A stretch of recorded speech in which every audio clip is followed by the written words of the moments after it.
So right now we're using my personal Zoom because Celsa is setting up our credentials for the PTA Zoom. So we'll have that hopefully going this week, and we'll be all set up as we go into our general meeting on November 11th. We'll have those credentials, and that's cool too, because that way we all have the password to that account, and we can all access the recordings in the cloud. If you have any questions about that, though, I'll walk you through it later on. All right, so we're going through the agenda. So we have presents. You know, Brenda's here, Marina, Helen, and Miss Cameron. Ashley noted, she hit me up about an hour ago that she is going to be running late, but that she's going to try to jump on. So the first thing we're going to, we always start our meetings with a circle question. It's kind of like an icebreaker check-in. So this meeting, we're going to go around and discuss, you know, what have we been doing? What have our families been doing to strive during the pandemic? The pandemic has been a very stressful situation, but we've been finding ways to not only survive, but to push forward and be creative. So yeah, let's just check in real quick. So what's your name, if people don't know you yet? And then what have you been doing to strive during the pandemic? So Brenda, you want to go first? Okay, I think everybody knows me, but I'll just say my name. My name is Brenda Colon. I'm mom of Eva and Jairo. We've pretty much been trying to get some kind of as normal can be. So the kids elected themselves to go to school, which was a little tough, but everything's been going good in that aspect. As well as, like, you know, any extracurricular activities. The kids have been doing their taekwondo, which opened up I think in late August, so they've been around friends and stuff and just getting as good as socialization as they can in this pandemic. The one thing is that I've always been busy, so now with this happening, I have a lot more time to spend with my kids, and I'm like really extremely grateful for that. But just, you know, just trying to stay local as much as possible and as regular as possible for the kids to just be as normal as possible, as normal is going to be. So we'll keep going alphabetical. So Darlene, you want to go? Sure. I'm married. I have a husband. He and I have been, until we came back to school, we were both working remotely, which was, I thought we were gonna drive each other crazy, but we actually did it turned out really great. We've been cooking a lot more. We got an Instapot, which has like brought me new life. It's like the little simple things, but it's just like, oh, I can make a roast chicken in 20 minutes. But little things like that have really been like kind of keeping me going and keeping me positive. My mom lives in Haiti, so that's been a little stressful, just worrying about, you know, what the pandemic is like in a third world country. But she's been doing really great. She's been quarantining herself, wearing her mask. She's 78 years old and going strong. You know, very independent. And so, yeah, I've been surviving. In the beginning, it was really hard, but thank goodness, you know, nobody in my family's been sick, and you know, that's really the most important thing. So we're really grateful. Awesome, thanks. Helen. So funny that you mentioned Instapot. I just bought one for Prime Day. I saved like $90 on it, but I've been so busy. I haven't been able to read the instructions because the book is like this thick. I just wanted to make rice, like white rice in 6 minutes. That's all. As far as striving, I'm very task oriented, and I've been working even more so on my time management. So it just seems like there's not, even with that, there's still not enough time in the day. What I do know that helps Yasmin is just getting her out of the house and letting her play and run and run. Like, she needs that no matter what. And that's about it. Cool, awesome. And Marina? Well, I'm Marina. Pretty much what we've been doing is that my kids are hermits. They prefer to be home. uh, um, my oldest is doing well in high school. My middle one is in between, and then you have, Ian, which you just saw him. He waved. Pretty much he's been doing good so far. The good thing I did this time with COVID, I went to Cancun, so I got to get away a little bit, and I'm hoping to try to do more. I mean, I wind up getting into other programs where they deliver food for the kids and stuff like that. That was through for the middle school, which that was helpful. And, just trying to take it day by day. Dope. Awesome. So yeah, I'm Sean. And like everyone else, making the adjustments have been a little tough. We've been, doing a lot more. I feel like now we're doing more family time than ever, not only in the house, but just like, FaceTiming our mothers and, talking to cousins. And even though we want to reduce the screen time for our kids, we don't want them in front of the screen so much, is it's cool that they're learning, and we're all kind of learning how to like utilize the technology to have play dates and all that kind of stuff. So that's been a lot of fun. Also too, locally, a couple of us parents have set up like a little pod to support each other. So like hanging out together, doing play dates together, bringing that crew together, staying safe, but also the kids having each other to play with, doing daddy daycare. Yesterday we did our first daddy daycare. All the dads were with the kids, and the wives went to get drunk at brunch. So stuff like that is definitely a lot of fun, and something we've never done before. So hopefully we can keep it going. All right. So excited to have y'all all here. We had a great election last week. Big up to Jody, Darlene, Celsa, who really stepped up and supported the PTA. It's not really what they were. It's not that they weren't supposed to do it. It's just that it was above and beyond.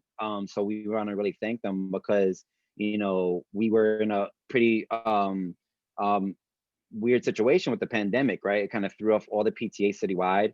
And so PTAs are so vital to schools and the function of a healthy school. So it was really great to get that support from the staff and the leadership. So we had a great election. I think it's probably the first election, from what I know, that we have a fully stacked PTA, a fully stacked SLT, a fully stacked Title One group, which is now like a committee, which is awesome. Basically, we filled up all these positions, and there's more people, like Darlene was saying, who are trying to get into the SLT and stuff like that. So that will definitely lead to more, parent participation, engaging parents. It's just more people in the mix. It's awesome to have all that support. And so I'm excited for us to, learn about each other, find ways to collaborate and all that good stuff. So before we get into the agenda, I just wanted to go through some meeting norms. Just because we're doing stuff on Zoom, it's a little different for some people. If you've been in any kind of a PTA before. Also too, some of y'all maybe have never been on PTAs, but maybe have been part of like community groups and stuff like that. So just setting some norms. So the first one is, our meetings will be recorded. So all of our exec board meetings, all our general meetings will be recorded, saved into our cloud. That will also support, Brenda as secretary. She's doing note taking, but then we'll also have this dope resource where we have all of our things logged. So if we ever have to look stuff up, and guaranteed, no matter how good of a note taker we have, there's always stuff that we got to look up. It's like, oh, what did you say? What was the flyer we were trying to get done? What was the date that we said we wanted to do this event? So it's really good that we'll have that resource. So video is going to be recorded. There's an expectation that when we have our exec board meetings, that everyone has their video on. You can, of course, if you have to do stuff, you let us know, hey, I'm gonna be, running around and be in the house, whatever. And of course, you can turn off your video then, but as much as you can, try to have your video on. Just, it's already hard to interact on a virtual space. So we want to make sure that we don't feel like we're talking to a wall kind of thing. So definitely videos on. Staying muted when you're not talking, just so that there's no background noise and that kind of stuff. Everyone's doing a good job already of that. Respecting one another, that's always a big one in our meetings. Being a PTA member, being a parent, you're very invested and you're very energetic about, advocating for your kids and things like that. But we want to make sure that we're respecting each other, respecting each other's time, respecting each other's opinions, knowing that we're gonna think about things differently, and have different views. We come from different backgrounds, we have different political leanings, all that kind of stuff is all good. Like, let's just respect each other, and find ways to collaborate. Another thing I like to talk about is stepping up to step back. So being very mindful of like who's in the meeting and what the power relations are between you and that person. So for instance, I'm very conscious that I'm the only man in this, on the PTA board, right? So I'm very conscious, like, all right, as a man, I'm gonna try not to dominate conversations like men usually do. I'm gonna try not to mansplain. I'm gonna try to make sure that as part of me stepping up is giving other people opportunity to take over tasks, right? I'm not gonna take over every single task, right? And that's me understanding those dynamics. But you might also, it might be like, maybe you're a good speaker, but a good public speaker, and someone else is very shy and an introvert. Stepping up and stepping back is like, encouraging your peer to have a voice, and knowing that you're a good speaker, but that you don't have to always speak. Or it could be like a race dynamic. There might be some, we don't have any white members on our board, but there's always that kind of thing, like white person and a person of color, light-skinned person, a dark-skinned person. These power dynamics are important. So just be mindful that we're creating space for each other and feeling like they're included. Hold on, my mic went. You still hear me? It's like the Bluetooth is like. Your volume went down for a little bit, but then it came back. Is that we're gonna start our meetings on time. But we want to start on time just because we're very busy. We're doing virtual teaching, learning, all that kind of stuff. So we really, really want to make sure that we're starting on time. So that means if we call for a 10 o'clock meeting, try to jump on at 9:55 so you can get yourself settled. And then at 10 o'clock, we're going to get started. If you're running late, just let us know, communicate that you're running late. It's understandable, of course. But we want to start the meetings on time, even if that means like someone is not there for the first couple of minutes and they have to jump in when they can. And also ending on time. So this meeting is slated to go to 11:30 because our exec board meetings are a monthly thing that are 90 minutes. We're going to try to finish this meeting at 11. But we're never going to pass the time that we say. And if we have to run like 10 minutes over, we're going to ask, hey, is it okay if we go an extra 10 minutes? Are people comfortable with that? And if you are not comfortable with that, voice that. Don't feel pressured because you're on the executive board that you have to sacrifice, some family obligation. Everyone's understanding. So just be like, hey, actually, I have a hard stop at 11. Hey, I got an appointment I got to get to at 11:15. I got to leave 15 minutes early. All that stuff is cool. Anything else that people wanted to add on meeting norms, things that they want to see or things that they hope will happen in meetings?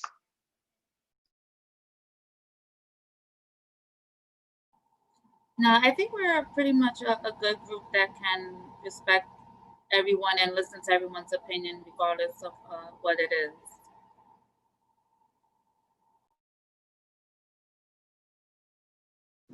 I agree. All right, cool. Yeah. And then we're also, we're going to have to figure out how to do the general meetings and, how we're going to run those things. There's some good resources though that Celsa and the district have put together that I'm gonna share with you about that. Okay, so going into the agenda then, so if you don't have the agenda pulled up in front of you, I put the link in the chat So you can click on that and you'll be able to get the Google documents. So the first thing we're going to go over is the PTA transfer of records or PTA transfer of roles. Now this usually happens in June, so yeah, no. So in June, right? So in May we have our elections, and then in June we have a special meeting where the outgoing board members basically hand over the reins to the incoming board members. And that can happen in a group setting, right? That we're going over the general things that, you know, were happening that year and what we're trying to do the next year, all that kind of stuff. And then also individually, so like, you know, the incoming president hands off to the outgoing president hands off to the incoming president the particular tasks that they used to handle and the way that the systems that they used to have in place. Now, we of course have a special situation this year with the pandemic. We didn't have spring elections and we had these special elections just last week. So the process is a little bit expedited, I would say. Also too, our board was fairly small, the outgoing board. And so, you know, we have, I was on the board last year, and we also have Ashley who was on the board last year. So we already have those resources. So there's people who are on the board who know what we were working on that can speak to those things this year. So like when we go over the year's calendar events, right? We won't be starting from scratch. We'll have former board members present to have those discussions. But also too, last week I shared with everybody our Google Drive. So it might have looked like an email from Jody because Jody's who created the Google account. I since then changed it from Jody's name to Star PTA, so there's no confusion. But if you got an email from Jody with the Google Drive, that is a legit thing. You're supposed to have access to that. So everybody who's on the executive board has full access to our Google Drive. And if you don't have it, let me know, but I'm pretty sure I got everyone up. It might be your old email. So let's go over that because I know a couple of y'all created Star PTA emails. So I'll make sure that that's updated. But you have access to the Google Drive. When we have our one-on-ones this week, so everybody has scheduled a one-on-one with me, we'll go through the Google Drive. And if you're not familiar on how to use Google Drive and all that kind of stuff, I'll take you through a basic walkthrough. But what's really cool is that one of our past presidents and then thereafter made a good habit of storing our stuff digitally, which is amazing. I mean, not a lot of PTAs do that, you know? So we have all these old flyers and financial reports and bylaws and all this kind of stuff is all backed up in the Google Drive. Now the Google Drive needs to be tuned up a little bit. So I'm hoping that me and Marina can partner up to really go through and kind of clean up the Google Drive and reorganize the folders and all that kind of stuff so that it's easier to find things. But there's a lot of good resources in there. So you all have access to the Google Drive. So you basically all have access to, you know, all our financial documents and all our bylaws and all that kind of stuff, which is part of the transfer over of records, right? You know, like old school, it used to be like a PTA president taking their notebook and handing it to the next PTA president, but now we got a Google Drive. Anybody got questions about the Google Drive? I'm not gonna go into too many details into our one-on-ones, but if you have any questions. Cool. Everybody somewhat familiar with Google Drive and how that works? It's like a online hard drive, basically, where we can store stuff for free. All right, cool. Nice, all right. So it's easy yes, to learn to just ask questions if you have questions, because I did not know that much about it, and I've learned a lot in 6 months. Yes. It's yeah. So we'll go over and also too, take some time when you have time to look through the Google Drive, like what's in there. You know, click through old flyers, and you'll find inspiration for things that you want to do now that you're like, oh, I didn't know we used to do this event. Like we should bring that back. So look through the Google Drive for sure. Also too, especially for Helen, a lot of, I know you and Jenny have been doing conversations and doing transfer of records, but a lot of Jenny's documents are already uploaded in there. You know, the format that we're using for our financial report is already in there. So you don't have to start from scratch. You can, if you're really inspired, to do some new format, but there's an old format in there. Cool. So the other thing is that we have to, me, Brenda, and Marina have to make a trip over to the TD Bank to get everybody on the bank account. So the president, vice president, and secretary, definitely the president and secretary have to be, I mean, not Brenda, Helen, treasurer. So the treasurer and the president, and you know, we have a vice president acting. So the vice president, we want to get everybody on the bank account, and we'll take off Jenny and Thomas. They'll hand it over to us, and so that's like a check and balance system. When we make like financial deposits and stuff like that, we'll go over details on how that happens. But usually, like, you know, when we're signing off checks and stuff like that, it has to be 2 signatures. So it has to be the treasurer and either the president or vice president, right? It can't just be like Helen writing checks like, yo, we out, you know. We have to have the check and balance system. So we'll make the trip. We'll figure it out when we can make that trip. We go locally to the TD Bank by the school, which is right on 2nd Street and 2nd Avenue. So it's fairly close to the school, so we could figure that out offline. Cool. So, hold on, I got something else here. Pulling up all my notes in front of me. We went over the documents, financial records. Yeah. All right, cool. So yeah, so we're not in person to do sign-offs on everyone's acknowledgements. That they understand that they have access to all these documents. But if you could just give a verbal acknowledgement that you understand that you have access to the Google Drive, you could just say, yes, I understand. Yes, I acknowledge, whatever you want to say, just so we can have it for the record. So Brenda, you understand that you have access to all our documents and financial records? Yes, I understand that. Awesome. And Helen, do you understand that you have access to our documents and financial records? Yes, I do. Awesome. Marina, do you understand that you have access to our documents and financial records? Yes, I do. Awesome. Cool. All right. Nice. So we've gotten through that portion of the meeting. Any questions on all that stuff before we move on? All right. Awesome. Cool. Thumbs up from Darlene. I like the utilizing the Zoom functions. All right, cool. So let's quickly, we're gonna go through, that's Yasmin's mommy, yeah. We're gonna go over discussion of roles, what everyone's roles are, and then also to what are like, not only role specific, but tasks that we're kind of all as a board kind of tasked with. So if everyone saw, I shot around our bylaws, and definitely if you haven't, take some time at some point to read through the bylaws. For those, all of y'all were present at these meetings last year, but we did some updates and revisions to the bylaws. We made some proposals and got some votes last year, which is really awesome. So we made some revisions. So definitely go through the bylaws, check it out. Also too, as you're going through the bylaws, as leadership within the PTA, think about where there's opportunity for growth in the bylaws. So is there a section that you feel like is missing? Do you feel like some language is not clear enough? Do you feel like someone's being excluded? Their rights are being excluded in the bylaws, things like that. So it's always great if us as the PTA leaders are always thinking forward and how we can make the PTA stronger.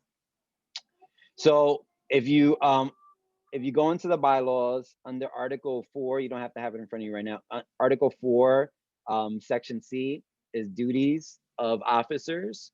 So I'm gonna read them aloud, each of them, and then we'll kind of just talk it through. And if people have questions, especially about their particular role, feel free to ask. So the president is presides over all the meetings and chairs all the meetings of the association. they're also a member of all the committees. So when we form committees, the president is an automatic member of all the committees except for the nominating committee, because no one on the nominating committee, no one on the board is on the nominating committee. We can appoint association committee chair people with the approval by the majority vote of the executive board. We encourage meaningful participation in all parent and school activities.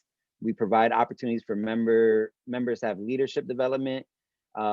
We delegate responsibilities to members of the association as needed. Attend all regular meetings of the President's Council. So the President's Council is basically like a district-wide meeting where all the presidents come together and have bigger discussions around PTA activity in the district. And also too, that is open to Marina. I invited you to come.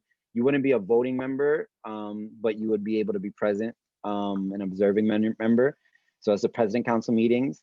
The president's also a mandatory member of the school leadership team, meets regularly with the executive board members, plan the agendas for the general membership meetings, signatory on checks, and assist in the June transfer of association records.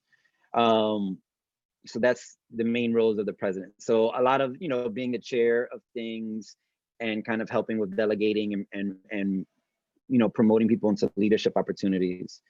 The vice president, any questions about the president role? And it'll make sense. Vice president assists the president or the co-presidents in basically all those tasks. So everything that was listed under the president's task, the vice president is assisting in all those areas, especially as we start growing the PTA and there's more delegation that has to happen. There's more committee meetings that are happening. It's great to have vice presidents who can, step in when a president can't do something. Also, in the absence of a president, the vice president will step up and take care of the duties. So if there's a leave of absence or if the president has to, step out of the position for whatever reason, the VP can step in and step up.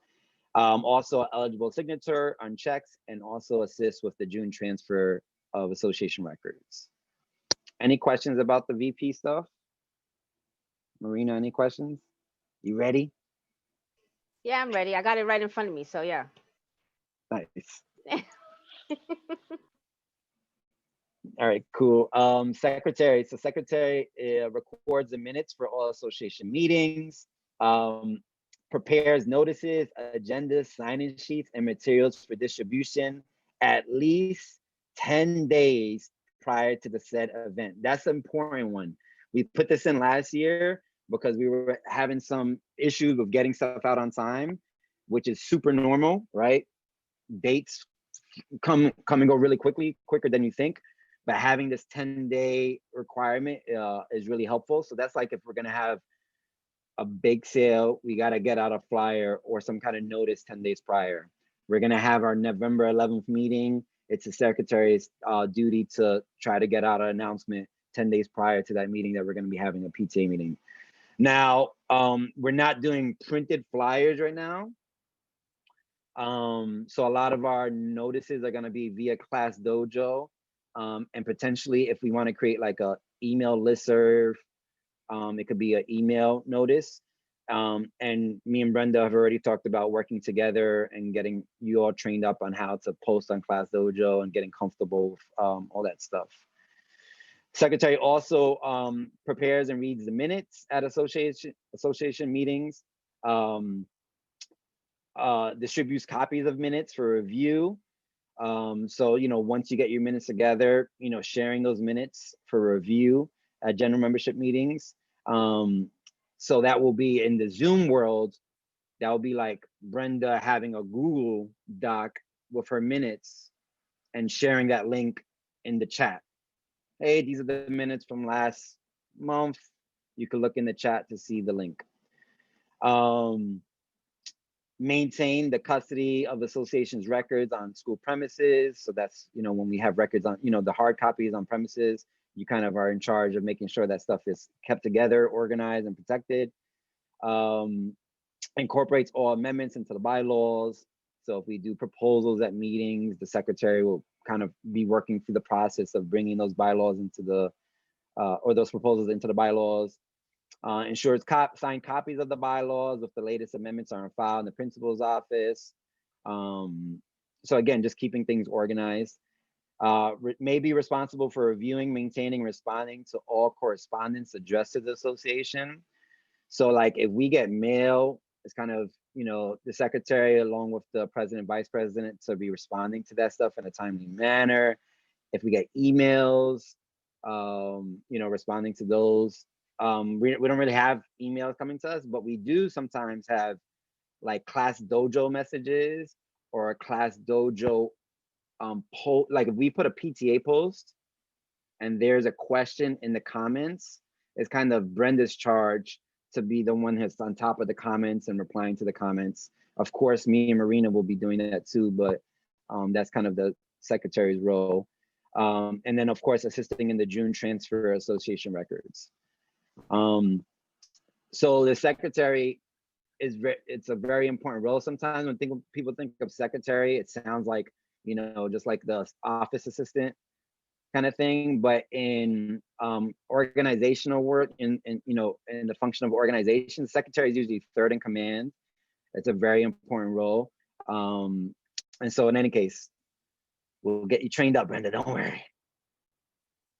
Any questions about the secretary stuff? Yeah, but I'll let you know later, more or less, when we have like our one-on-one, because I still need more with. I'm just getting onto Google because of work purposes. So since December, I'm kind of, I'm not a tech person. So when we do our one-on-one, it'll be totally different. Yeah, for sure. Yeah, and yeah, and I you know, it's one of the things I'm fairly good at is teaching people how to use this kind of technology. So if you ever have questions, like Darlene was saying, just ask. All right, cool. Treasurer. So the treasurer is responsible for all the financial affairs and funds of the association, maintaining an updated record of all income and expenditures on school premises. And I would say off school premises now with the COVID stuff, we're going to talk more about what fundraising looks like, you know, during COVID. One of the signatories on checks, adhere to and implement all financial procedures established by the association. Prepare, present rented reports of all transactions at every executive board meeting and general membership meeting, which includes incomes, refunds, reimbursements, and other expenditures and opening, closing balances for the reporting period. So in your financial report, you know, we want to be as transparent as possible. And Helen's ticket when she got into this office was being really transparent, right? So we know that's important to you. And that's what the key is like the more transparent we can be, the more we can have the financial figures out. You know, when it comes to money, it gets things can get a little sketchy because a lot of people, there's assumptions when things are not transparent. When things are not out in the open, it's like, where was this money used and who made the decision to buy this? And if we just have it all documented in this executive meeting, we agreed that this person was going to use $50 to buy a raffle prize. You know, it's in the minutes, you know, it's all transparent versus, you know, leaving things open to interpretation because it always can lead to issues. It's also super vital that the treasurer is the person handling the money and no one else. Obviously, there's other signatories and we have access to the bank accounts, but having the sole person is important because then everyone knows, okay, they're kind of authority on this subject. If I have any questions about financial stuff, they have the bookkeeping together. I can reach out to them. It's a great system to have. So in any case, so you'll have all those documents ready and available for everybody. And same like when Brenda shares the minutes from last meeting at a general meeting, you will share the financial reports, a link to your financial reports, your Google document, or whatever system you're using.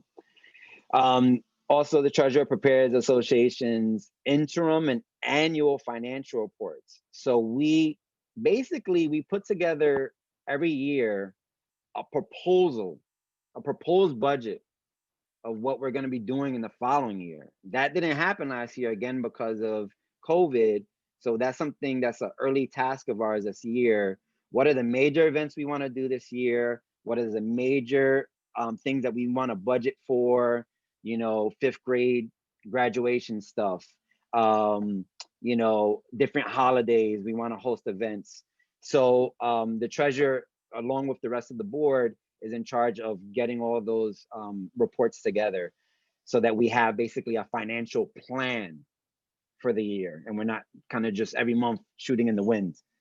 Also too, you know, the treasurer's job is to make everything available, all books and financial records available, not only for executive board members, for any member. So any parent can make a request. Every parent is a part of the PTA. Every parent can make a request to see financial records, and there's a responsibility of the treasurer to make that available to them. And not make it weird, you know, not like, yo, why are you asking to see our books? Why are you being nosy? Like, oh yeah, you want to see this? Here it is, kind of thing. Thanks for asking. Cool. So that is the treasurer. Any questions about that stuff? Yeah, go for it. Well, a question in just an area of concern, because from my understanding, and please, Darlene, correct me if I'm wrong, that the checkbook is on site at the school currently. Okay. And I'm just going to mention this now quickly before I get interrupted by you know who, Yasmin. Jenny did mention to me that on September 3rd, it was a check cashed against the account for $100, and not knowing how that happened, why it happened, or what it was for. So obviously that's something that needs to be looked into immediately because that's pretty current. So that's it. I just wanted to mention that because I think all of us should know. And then as far as the responsibilities of how at this point, because I'm not on site, how do I go about looking at that? And I'm just gonna mute myself now because, okay. So I wasn't aware of the $100 check. So maybe Sean and our one-on-one, he can give me more detail about that because I wasn't aware of that. Everything is still on site here in our vault. And so to collect it, to come into the building, you basically just have to do the health screening survey that we do for the kids that come in person. The adult basically has to do the health screening survey. And then you would come in and then we would share everything with you. It would probably make sense for two of you to come at that time, probably, so that, just, in terms of accountability, it's usually best to have two heads in the room than one. Yeah, for sure. And also too, when we go to the TD, we'll make sure like we set up the online banking. It's already set up, but making sure we have the updated passwords so you can just access all the banking stuff online as well. We also have like a PayPal account, which is associated with our TD account. So in terms of like, we can't write checks, but we can issue money, virtually these days. So there's going to be definitely a lot of stuff that we can do. And then also too, there's some auto pays that we have set up. So we got to investigate those and see like if we have any annual subscriptions that might have been the money deducted. We'll investigate for sure. But maybe the day we go to TD, we can schedule at the same day to pop into the school. We'll just let Darlene and Jody know so we can do the health screen and all that good stuff. All right, cool, nice. Sergeant at Arms. So Sergeant at Arms is a new role that we brought on last year. Before, it was just we had an alternate. So it was just a position where this person was the alternate and would step into any kind of role if it was needed, kind of thing. I don't know if there's been an alternate, someone in that position before. Definitely wasn't in the last year or in the spring prior. So we were like, hey, let's just make it an official role. And there's still, I forget the word, Darlene. I don't want to say pecking order, but there's, what's that thing called? If somebody has to step out. A hierarchy? Yes, so there's still the hierarchy. So like, for instance, if the president has to come out, the VP steps up. If the treasurer has to step out, the sergeant at arms could step up. Stuff like that. There's that order. We can always do expedited elections and things like that if people don't want to change roles. But it basically is a safety just in case someone has to step up for whatever reason. We have someone who could fill their role. But the sergeant at arms is during general meetings and exec board meetings, the sergeant at arms keeps order in the accordance with Robert Rules of Order. So Robert's Rules of Order is like a great way to run meetings, have a good functioning voting system, having people speak in turn and all that kind of stuff. So when me and Ashley have our one-on-one, we're gonna go over the Robert Rules of Order, the basic stuff, and it's just a good thing for everybody to learn the Robert Rules of Order. But definitely when we're like voting on things and when we're making proposals, it's gonna be really cool to have someone who is maintaining the Robert Rules of Order for the group. They also oversee the cleanup process after meetings, either alone if they can, or recruiting other parents to help them if they need it. Now, obviously, this is a little different in this time because we're not doing in-school activities, but we could potentially be doing community activities in the coming period, outdoor community activities. So definitely the sergeant at arms will be the person kind of, organizing cleanup and setup and breakdown and all that kind of stuff. Yeah, so that's the sergeant at arms. Any questions about that role? Okay, awesome. So yeah, so those are the particulars of each role. And again, in our one-on-ones, if the question doesn't pop in your head now, we can talk about it then. But this is basically what you're kind of responsible for.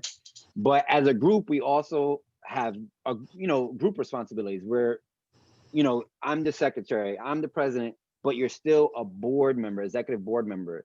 So the executive board member, some of the responsibilities are executive board members meeting regularly. So I think in our bylaws, I think it says at least monthly. I got to look through it. But we have our monthly meeting, basically. That's our common practice.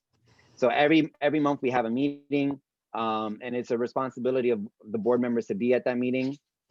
And if you can't be at that meeting, just letting us know.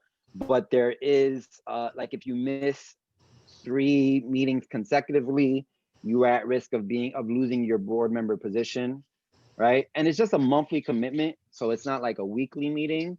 So that's like the kind of mandatory thing. Like if we set a time and this is going to be the monthly meeting, be there unless something pops up that you have to cancel last minute or whatever. And of course, we're understanding to that. And at these meetings, so there's some confusion. Some people think that the executive board is the voting power of the PTA, and it is not. The executive board is the leading group of the PTA that's helping organize the PTA general meeting, and also making proposals to the general PTA, and the PTA, the general meeting, that is the highest voting body of the PTA.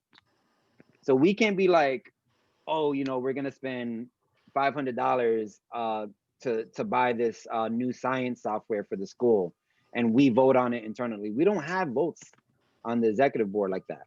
We have to say, hey, this would be a dope software. And I was talking to Jody, and Jody said that this would be great if the PTA can contribute this. Let's make this proposal to the general PTA. Let's say how much it's gonna cost, what the details of the software are, who can access it. We put together a nice proposal, and that's what we bring to the PTA, and the PTA as a group votes on it and makes a decision. That makes sense? Because some people are like, oh, you're the president, you just say how it is, and that's not what it is at all. We're representatives of the PTA body. And so we have our monthly meeting. Other responsibility of the PTA is recruitment for the PTA. So all of us should see ourselves as recruiters for the PTA. We want more PTA members, right? Not only to meet quorum when we have meetings, which is we have to have a minimum of 8 parents per meeting, at least 2 of them have to be board members in order for the meeting to function and for us to vote and all that kind of stuff. not only to meet quorum, which has been historically a little bit of an issue, meeting quorum, not only for STAR, it's a PTA issue all over, getting enough parents engaged. It might not be as big of an issue because now we have Zoom and people can access us a little bit more, but we should still be recruiting. So recruiting people to join the PTA meetings, recruiting people to participate in committees if we form committees, recruiting parents to help with events. So like a good functioning PTA is not that the executive board is doing all the work. That's not a healthy PTA. If we're the only ones at events, the only ones volunteering, the only ones taking on the responsibility, one, it's not sustainable. It's going to be too much for us. We can't do it. Like we can't do all the things that we need to be doing if we're the only ones doing it. And two, it's not representative of the whole STAR Academy community, right? We're just a very small group and we can't be the only one speaking for the group and being the face of the group. We want as many people involved as possible. So we should have we have our core, our executive board, but we should then have committees. Each committee have members who are not board members can be on the committees, but additional parents who are on the committees who are stepping up into leadership opportunities in those committees. And then at our general PTA meetings, even more parents, right? Like if we could get it to a point where we know we have actively 100 parents in the PTA, right? Like a significant amount of STAR parents significantly going to PTA meetings and participating in committees. That's how we know as the executive board, we are doing our job, okay? So always thinking about recruitment, engagement. And there's always stuff to plug people into. And it doesn't have to be super major. I think sometimes people overthink the PTA commitment. Like we have stepped up into bigger roles in the PTA as executive board, but even that, if you stress, tell me. You should not be stressed doing PTA work. Like oh, I mean, my PTA deadline. It's not that serious. Like we're parents and we're dealing with parent stuff. Like the PTA will be all right if we need to like hand in a flyer a couple days late. Just communicate it. But like people overthink it. Like to be a volunteer for the PTA is like maybe a parent can jump on the general calls. Maybe a parent can, is really good at doing arts and crafts and they can create a cool image that we can hang in front of the school. Like people overthink it. And I think as recruiters, our job is to like be like, hey, chill. It's not that serious. There's space for you. Right? Like we just recently recruited another parent who was thinking about getting on the board, but who was like, oh, I don't think I could do it. We recruited her to be a Spanish translator. So she's going to be helping translate all of our flyers and our bylaws into Spanish. And that's great. Like, wow, like that's a really big role, like let's find someone who speaks, Mandarin or Cantonese and, like let's find ways to plug people in. I think the thing is if like we can create cool ways for parents to engage and they feel like they're participating, they're gonna feel like they're part of the PTA and they're gonna feel committed to our efforts. And that's really a big part of it. So our monthly meeting is a requirement for all of us. Recruitment is a requirement for all of us, always trying to recruit. Participating in our general meetings. We have to have at least 2 board members per meeting, but it really, really is important if our leaders are at the meeting, especially if people have questions like what's going on with the treasurer's report. If the treasurer is not there, we'll still have the report, but they won't be able to speak to it. So it's really helpful if everyone's at the general membership meetings. So if you think about your calendar and your schedule, there's at least 2 mandatory meetings a month.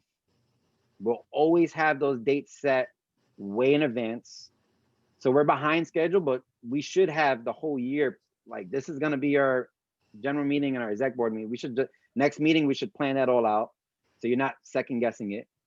We might have committee meetings or maybe check-ins, but those aren't mandatory, right? So like, for instance, say we're like, oh, dang, we really haven't gotten the flyer together for our next general PTA meeting. And I might say like, hey, Is anyone available to jump on a quick call for 15 minutes on Thursday? And if you can, great. And if you can't, all good. That's not mandatory, right? That's not part of your requirements. So don't get stressed about that kind of stuff. Any questions about those general requirements or comments? Yeah, I had one. Besides Spanish, what was the other most spoken languages within families of STAR to try to reach more than just English and Spanish speaking families, Miss Cameron? That's a great question. Actually, right now we have more families. Spanish is our biggest language, and then after that, I would say Arabic. Yeah, but it's a very small population. And I would say our Arabic families are very fluent in English. It's our Spanish speaking families that I feel like I could do a better job of supporting. Thank you, Brenda. Yeah, and there's a lot of cool, there's already like translated documents put out by the district. So they already kind of support in that way. So there's already some templates for stuff that we can use and resources that we can share. And, you know, like, especially when we're thinking about like Class Dojo, like we should really like not only put English posts, we should put like Spanish language posts, you know, like, and thinking through that kind of stuff and like how we can like make Spanish speakers not feel like they're getting not only supported, but that they are big parts of the community. Like how many parents you think who, or guardians who are Spanish language first, who are like, I don't want to go to a PTA meeting because everything's in English and I just feel like I'm gonna be lost. Imagine we had like a corner where we could have Spanish translation always happening. You know, those are things to think through. But I think we're all in unison with that kind of thought process. So that's good. Any other ideas of requirements that you would like to see from all board members, or good practices you would like to see from more board members? I want to say just communication, but I think we're all pretty good because we've all been answering the emails that Sean's been sending. So I think we're all pretty good on like communicating back and forth, yes, no, or tomorrow, whatever answer needs it to be within the emails.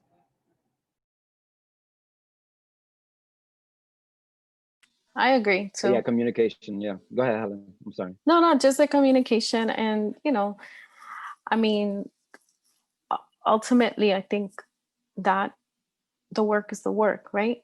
Don't lose sight of that this is for the kids, the parents, the community. And then that's it. Like, it's about the work. Mm.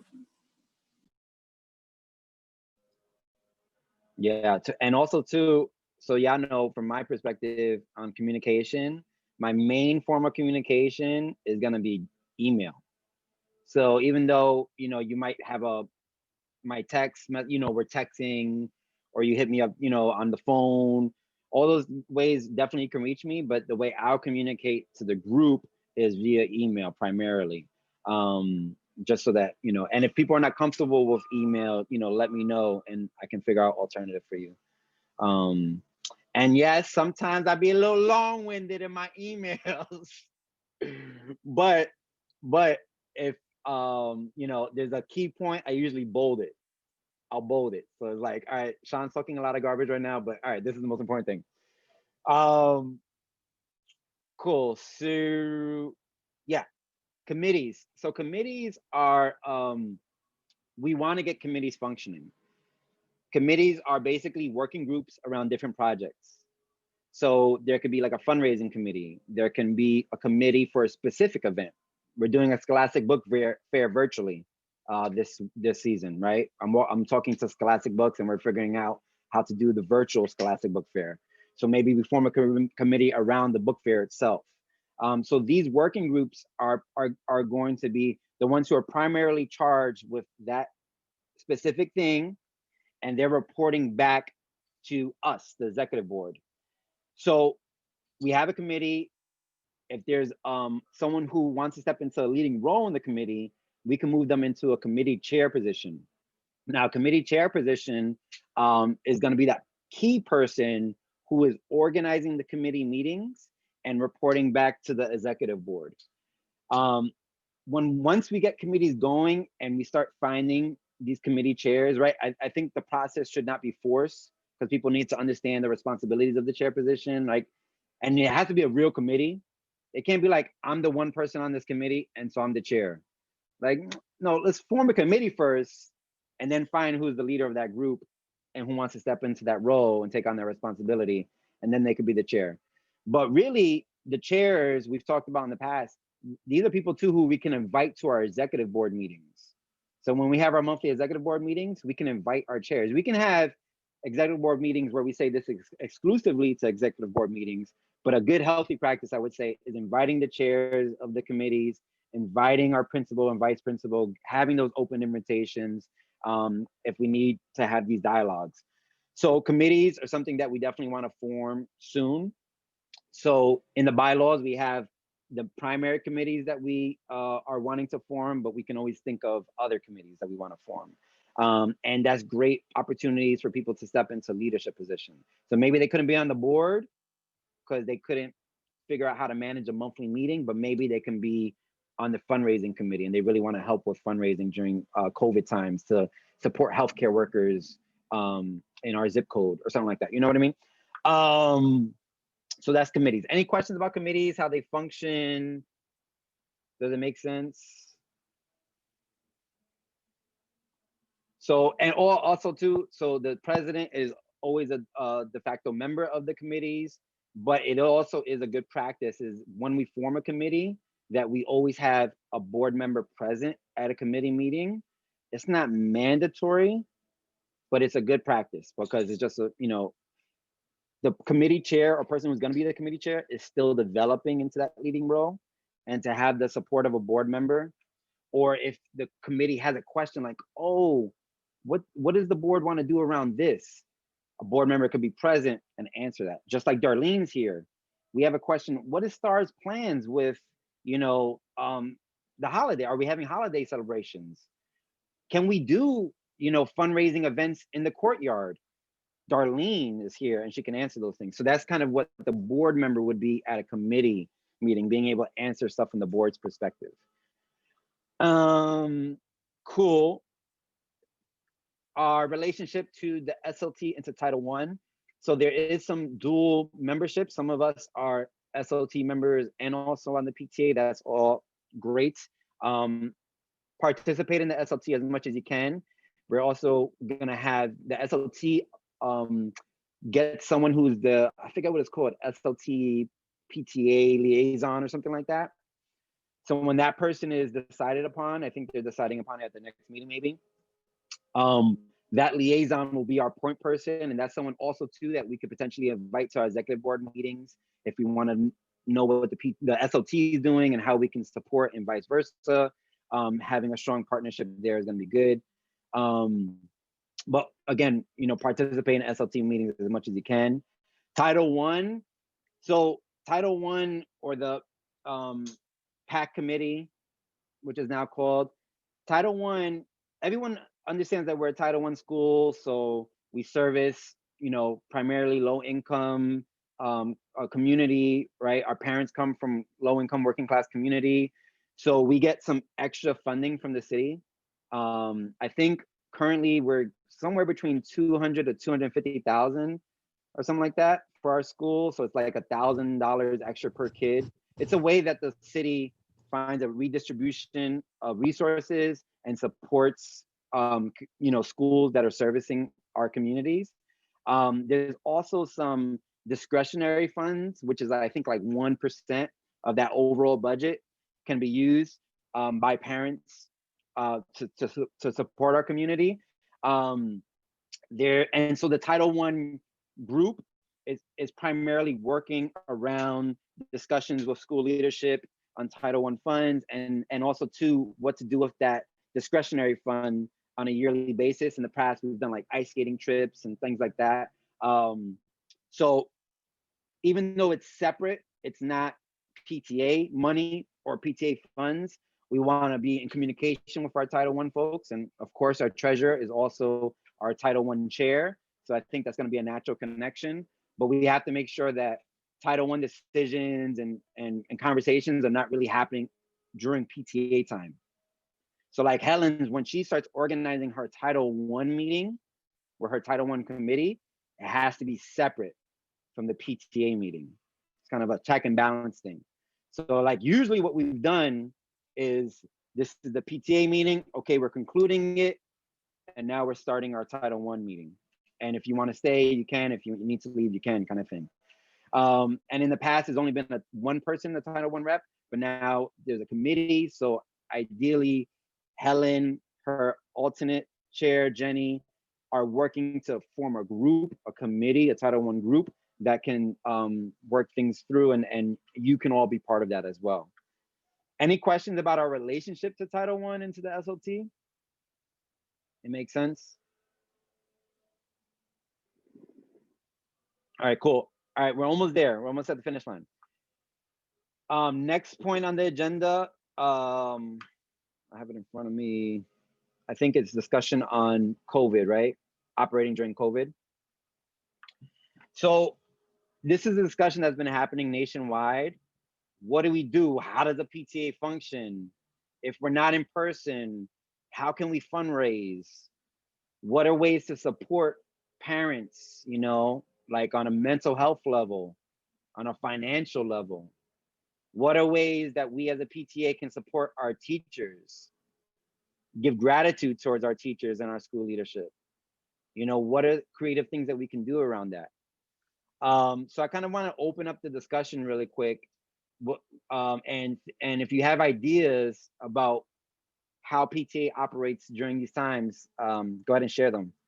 Does anybody have thoughts? I have thoughts, but I want y'all to share first. Well, being that like Halloween and then Christmas and Thanksgiving and stuff like that is around the corner, we always, as like the family, we go to the precincts for the what is it, the donation, the drives, the toy drives, wherever there was like that kids able to see Santa and stuff like that. I always kind of like shared it like amongst my personal accounts, social media. So maybe that could be something else to do, just like always posting on Dojo. I was gonna say my app.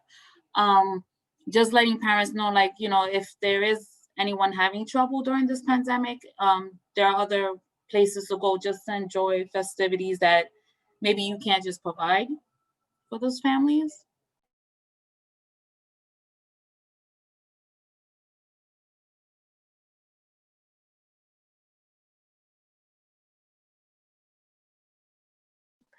Well, I just want to say something that I think will kind of change the dynamics a bit of how some parents move forward.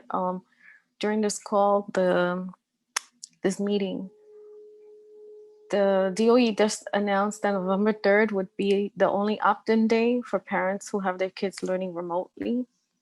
And I suspect that a lot more parents will be more comfortable sending their kids to school now. So I'm optimistic that because of that, it'll give some of us more FaceTime with other parents and then with the kids to see their friends. So I don't know. I just wanted to mention that just now, that because I know, like, for Yasmin's sake, like, she's really craving that connection, not just with and craving the connection with former classmates and teachers and so forth, seeing familiar faces again. So yeah, something around that, where kids who have been home are being reintegrated into class, and then how to, you know, a whole new set of circumstances might arise out of that. So how do we support the students and even the teachers who are now maybe have a class of 6 and now are going to have a class of 12, right? So that's what I just popped in my mind. Thanks. Thank you for sharing, Helen. So I actually got the email during this meeting at 10:04.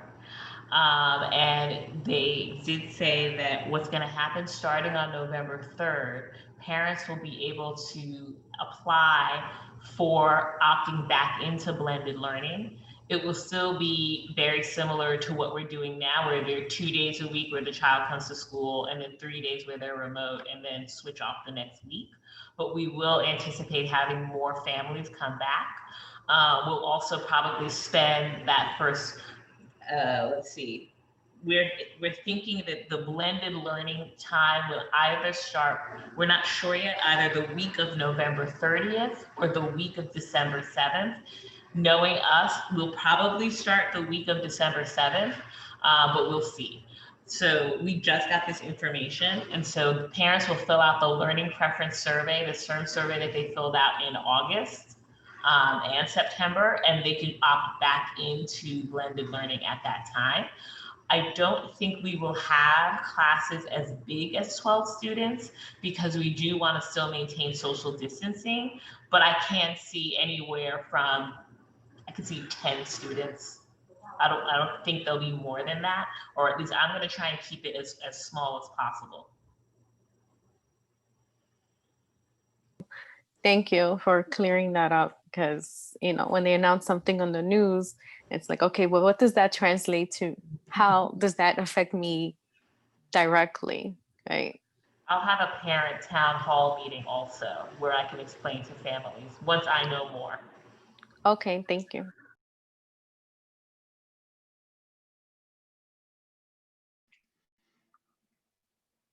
Cool. Any other ideas on how to operate during the pandemic? Creative events, fundraising, things like that we can think about?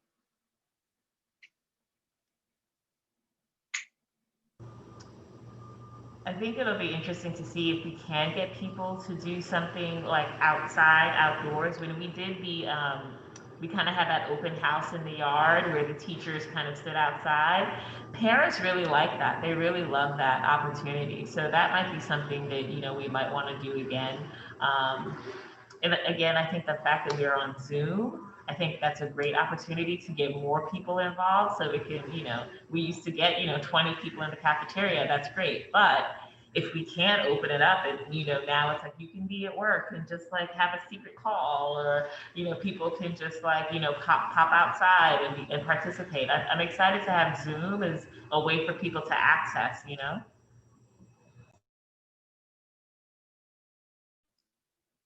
Yes, definitely. So I got this, let me actually share this article in the chat with y'all. It was put out by PTO today. So PTO is parent teacher organization. PTO, PTA are interchangeable, so don't get too confused about it. So if you find a resource for PTOs, it's all good. So in any case, so they talk about some ideas that they've seen is, getting food and other goods to families. So, there might be also we have some funds as a PTA, not a lot, a few $1,000s, but we can, it could be something that we have like near Thanksgiving or during the autumn festive season, that we do some food distribution or something like that. That could be something that we do outdoors, or delivery services. That's stuff that we can all organize.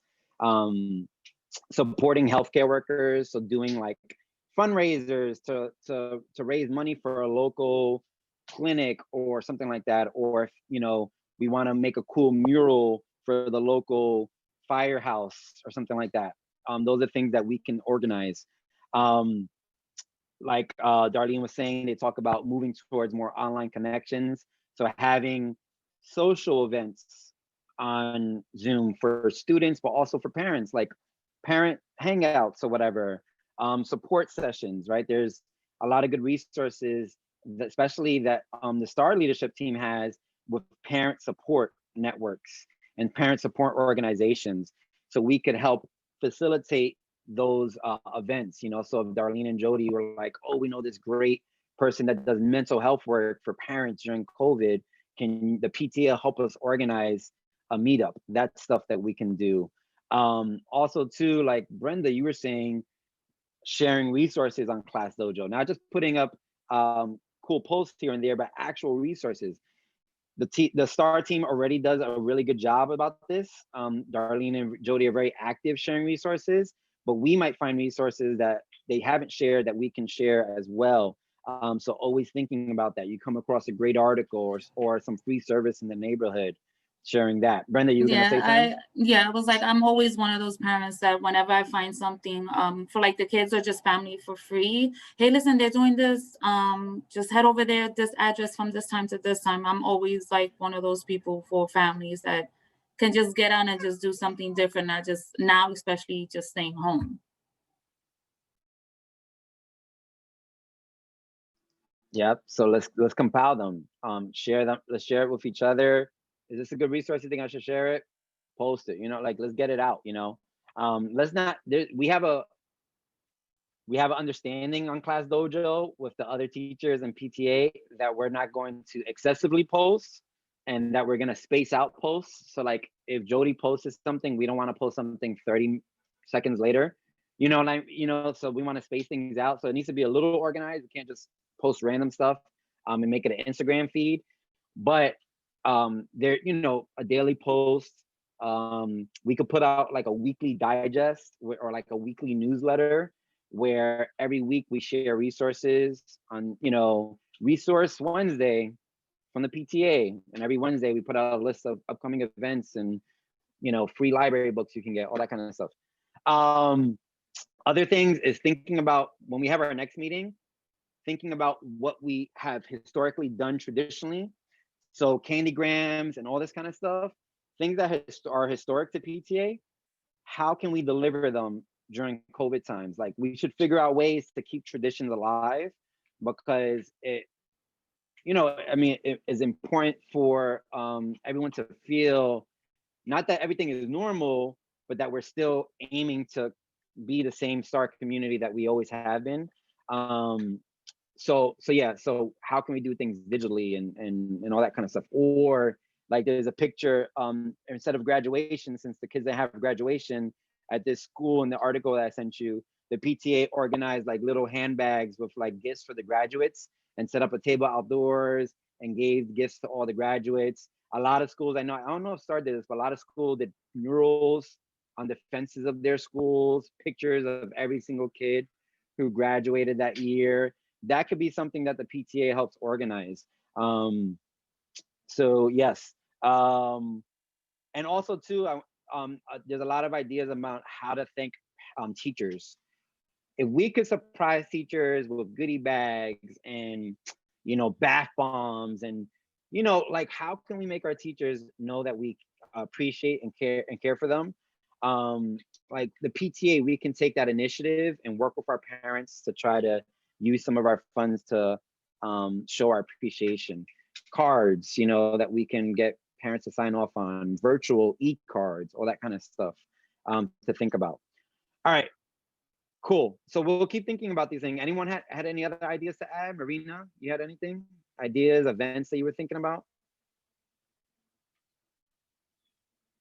No, worries. I mean, pretty much, all the ideas that you have, that's what, I was doing, thinking the same thing. It's all about, the thing is as well as that you have some parents that doesn't really know how to do virtual stuff. So that's another way we have to see how to help them. Cause I do have a member that lives in my building and she's bad with it. So, I'm always there trying to help her some way over the phone. I mean, that's another thing too, cause this virtual, some people don't know how to do it. They prefer to be on the phone and they don't want to show their face, things like that. So Yeah, that'd be great if the PTA could figure out ways to like identify parents who need support, and we can organize like a support committee that reaches out to parents, gives parents phone calls, meets with social distancing to go over stuff.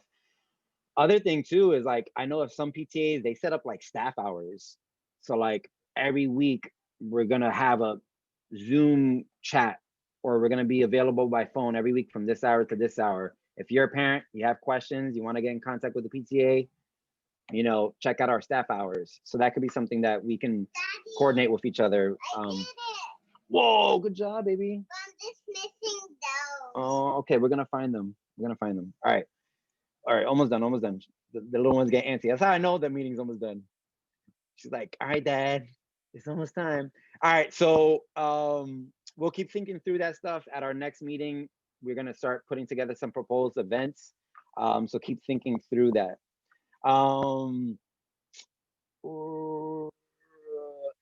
yeah, so fundraising, there's tons of fundraisers that we can do online.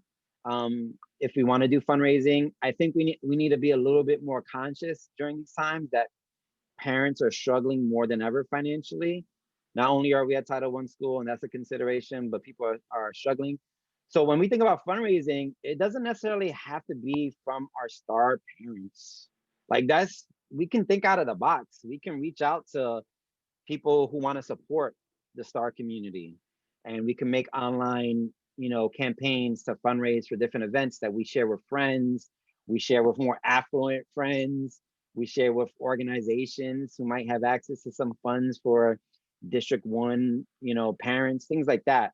So the fundraising and efforts, I think that's what might be the direction that we want to go, is like taking financial burden off of our parents in fundraising and using this time to use our virtual means to reach out to other people for fundraising. But the one thing that is tradition is our book fairs, our scholastic book fairs. We usually do 2 to 3 a year. We were scheduled to do one in October. We had to notify Scholastic team that we weren't able to make that happen, but that we do want to organize one. So I actually have a phone call meeting with them today at 3, and they're going to tell me what virtual book fairs look like and how we can run it. And I'll share it with everybody, everything that they say. And then we can figure out like a day that might make sense. Obviously, November is right around the corner. December, we sometimes have a holiday book fair so people can buy books for presents. So that's stuff to think about. But hopefully before our November 11th meeting, we can have a solidified date for our book fair. And that could be our first big event, is this virtual book fair. How people feel about that? I think that's a good idea, because like I'm always buying books. I'd rather Yasmin read an actual hard book than be on the iPad, just for her eyes, and just because she's figured out to look for the books that are read to her instead of her reading them. And I don't know how to disable that, so we don't even read the books online. So I think a book fair is, really a good idea.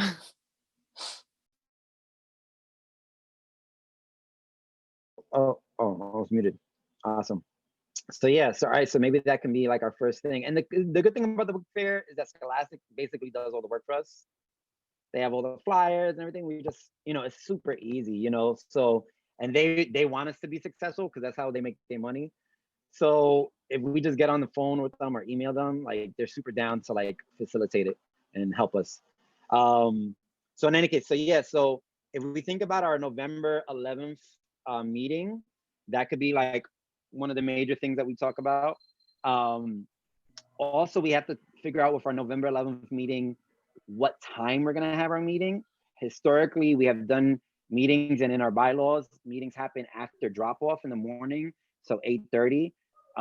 But that is not drop off anymore, and many people have virtual stuff from 9 to 11 or whatever.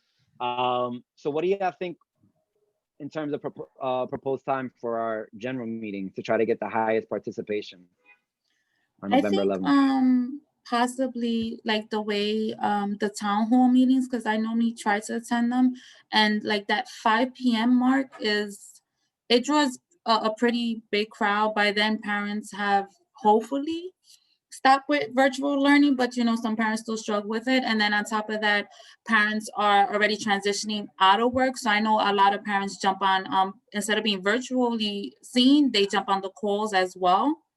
So I think that might be a better factor later in the day versus early in the morning.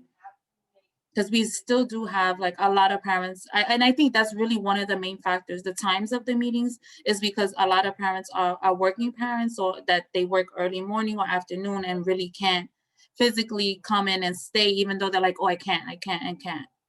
Because I know being with Miss Colon, both for Jahairo and Eva, that was like a lot of the main concern. That was one of my main concerns whenever I was off was on a Monday, and whenever was partaking in the school on a Monday, I was able to participate. But other days during the morning, it was like, I can't do it.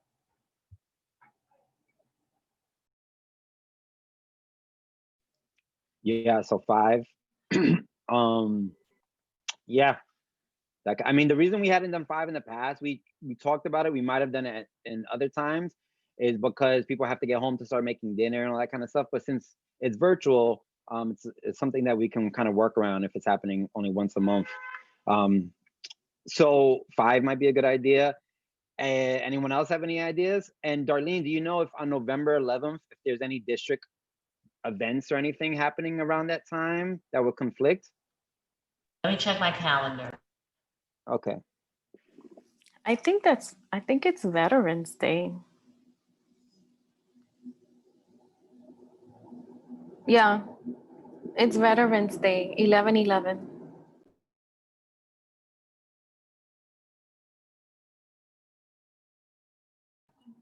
Is it considered a federal holiday? Because if it's a federal holiday, I know people are off, and like a late morning might work, but it still depends.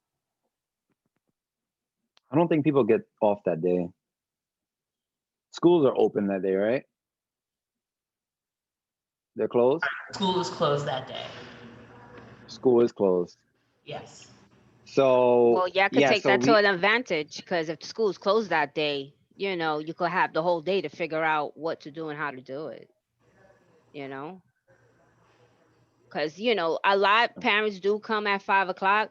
It's a lot that doesn't even really show their face, because I'll be sometimes me because I'm cooking, and you know, it turns like. And another problem that I usually have at 5 is that I have 2 meetings. So when I had Stars meeting, then I had Thompson Squares meeting. They all fall in the same time. So then I got 2 devices on in 2 different meetings, and then I had to pause. Like, okay, wait, let me go there. You know, so that's another thing we got to try to work around, because sometimes some schools do tend to have, you know, the days that they fall on, you know. So Yeah. like right now, November 5th, I have a meeting with the superintendent for my daughter's school, because I'm my ambassador. So it's like, you know, it's like, okay, now we got to make sure nothing falls on the 5th for me, you know. So yeah.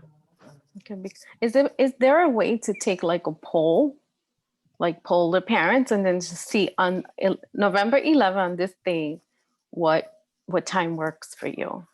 I mean, we could, yeah, that'd be a good idea for. So yeah, the for sure. I people, would you say, know, to oh, go ahead. try to avoid conflict, like Mm-hmm. with other meetings or other commitments. Yeah, this is always a hot button question, like the meeting time and stuff like that. Because there's always gonna be somebody who can't make it for whatever reason. I would say though, on the point of the poll, I think it's fine, but I think also too, whatever time, I think we shouldn't go on a time based off his Veterans Day. I think we should find a time that's gonna be the new regular time that we meet during the COVID, because we don't want to say, oh yeah, this November meeting is going to be at 3, but next meeting is going to be at 5, and then the following meeting is going to be at 9. That inconsistency leads to a big drop off usually, and there'll be parents who show up in November like, oh yeah, I could do it, I got the day off, and they're like, oh, I can never come again.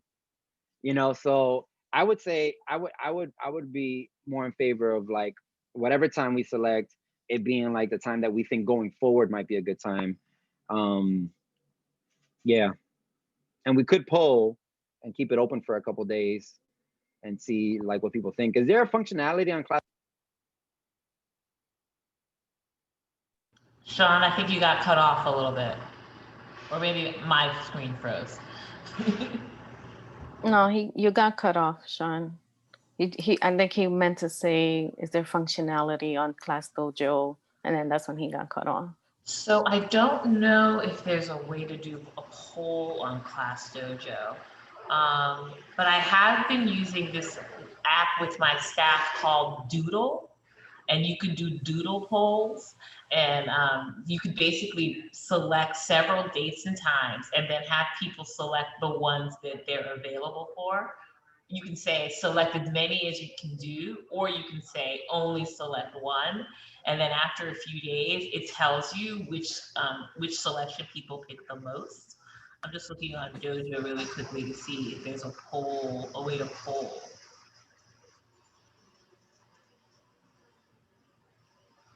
So yeah, I got to call off a little bit, but I heard doodle poll, setting up a doodle poll. I think so, because I don't know if you can do that on Class Dojo. I'm gonna ask, Jody's really good with technology, so I'll ask her if we can do a poll on that, but I know for sure you can do Doodle. Yep. And we have a PTA doodle account set up now. So yeah, so y'all want to do that? Y'all want to doodle out some times for November 11th, or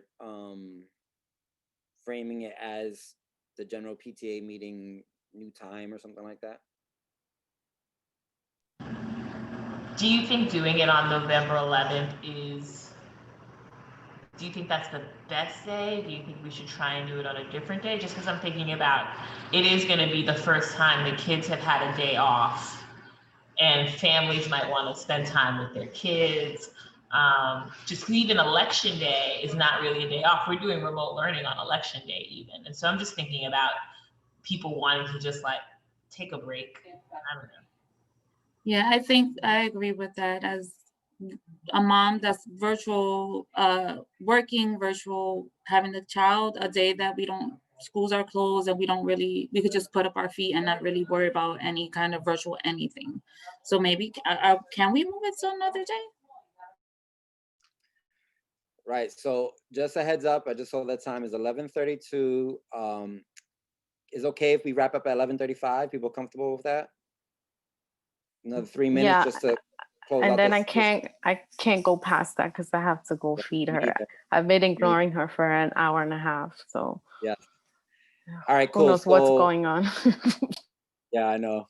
All right, so bylaw states that our meetings on the first Tuesday of a month. If that falls on a holiday or is a conflict, it's the following Wednesday. That's why we picked November 11th. We can do a special consideration this month because it's election day and then Veterans Day.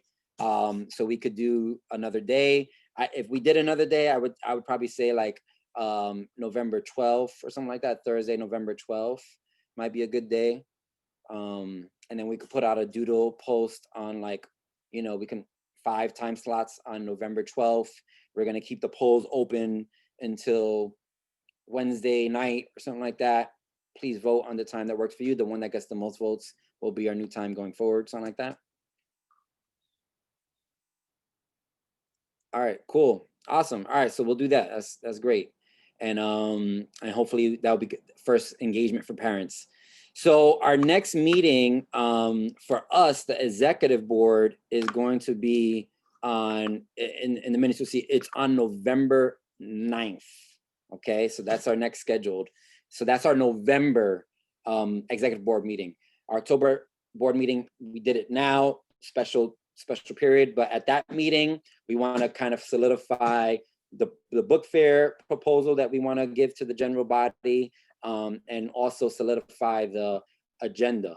Me and Brenda work on getting an announcement out right after we get the time confirmed after the doodle, getting an announcement out with that 10-day period on the meeting and, getting people reminded that it is happening. And then our PTA meeting is going to be on the 12th now, just for the notes. SLT, I think their next meeting is November 2nd or something like that. I forget, we don't have it it's coming up pretty close. So if you can make it to the SLT meeting, you could do that too. All right. It's Monday, November 2nd. You're right, Sean, at 5 o'clock. There we go. Monday, November 2nd is the next SLT. And Helen, I guess you and Jenny will work on the next Title I committee meeting. Maybe you could do it on November 12th after the PTA meeting, or whatever time makes sense for you. All right, cool. So any final thoughts or questions before we sign off? Helen, feel free to reach out to me and Jenny. We can do Title I together. Okay, thanks. I'm Bye sorry. bye. I gotta go. Bye Bye. Man, Bye, Yasmin. see you in the one-on-one this week. Bye, Yasmin.